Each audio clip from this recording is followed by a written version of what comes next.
দেখো ঘর দিয়েও অনেকদিন ঝাড়াঝুড়ো করা হয় না, তো এই দেখো অবস্থা। তো আমি এখন ঘর দিয়েগুলো ঝাড়ছি, তো জানালায় সব কিছু রেখেছি।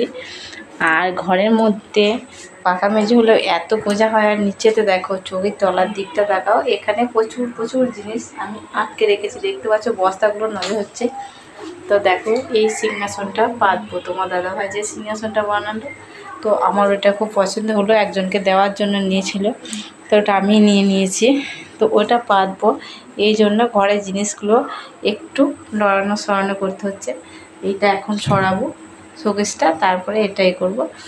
তো আমরা গরিব মানুষ, তো গরিবের মতো অবস্থা আমাদের, বুঝতে পারছো তো, টাটা বিল্ডার নয় না, তাহলে পরে আমাদের ঘরে অনেক কিছু জিনিস থাকতো, রং করা থাকতো। তার কারণ আমি এত বছর ইউটিউবার করছি, কিছুতে হচ্ছে না। তার কারণ আমাদের মতো মধ্যবিত্ত লোককে তো পাত্তাই লোকে দেয় না না। আর লাইক করা, কমেন্ট করা, সাবস্ক্রাইব করা এসব তো দূরের কথা, যারা খারাপ ভিডিও বানাবে তাদেরকে সবাই লাইক কমেন্ট করবে, তারাই ভাইরাল হবে। তো সবই মানলাম, তো ঠিক আছে, আমরা সাধারণ মানুষ, সাধারণভাবেই থাকতে চাই। তো এইভাবেই দিনটা কেটে গেলেই হলো। তো আমি একটু দেখিয়ে দিলাম, দেখো ঘরে মানে লড়ার জায়গা নেই আমাদের এখন।